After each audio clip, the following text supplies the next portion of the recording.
5 राज्यों में संपन्न हुए विधानसभा चुनाव को लेकर आज एग्जिट पोल जारी किए गए। 7वें चरण के मतदान के बाद अब सभी को चुनाव परिणामों का इंतजार है। 10 मार्च को 5 राज्यों के नतीजे सामने आ जाएंगे। उत्तर प्रदेश में 7वें चरण का मतदान खत्म होने के बाद एग्जिट पोल जारी किया गया, जिसमें बीजेपी की सत्ता में वापसी का अनुमान लगाया जा रहा है। वहीं दूसरे नंबर पर समाजवादी पार्टी और तीसरे नंबर पर बहुजन समाज पार्टी और कांग्रेस के चौथे नंबर पर रहने का अनुमान लगाया है। एग्जिट पोल में बीजेपी को सीटों का काफी नुकसान होता भी नजर आ रहा है और सपा 150 से अधिक सीटें पाने की स्थिति में नजर आ रही है।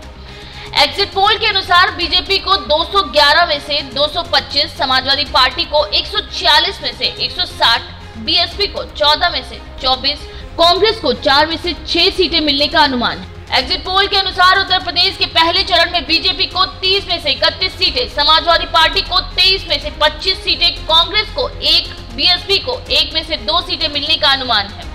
दूसरे चरण में बीजेपी को 21 में से 23, समाजवादी पार्टी को 30 में से 31, बीएसपी को 1 में से 2 सीटें मिलने के आसार नजर आ रहे हैं, जबकि इस चरण में कांग्रेस का खाता भी खुलता नहीं दिख रहा है। तीसरे चरण में बीजेपी को 36 में से 40, समाजवादी पार्टी को 11 में से 17 और कांग्रेस को 1 और बीएसपी को 3 में से 5 सीटें मिल सकती हैं।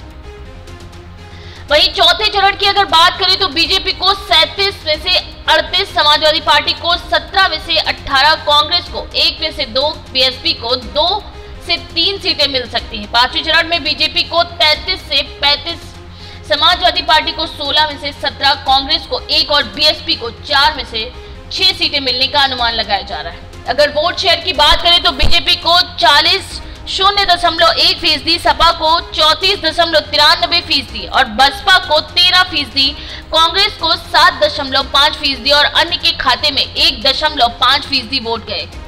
यूपी में विधानसभा की कुल 403 सीटें हैं और बहुमत के लिए 202 सीटें चाहिए होती हैं।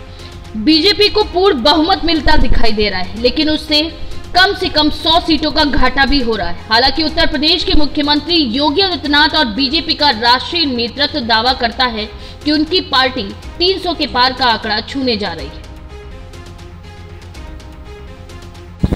Bureau report, live India news, Lucknow.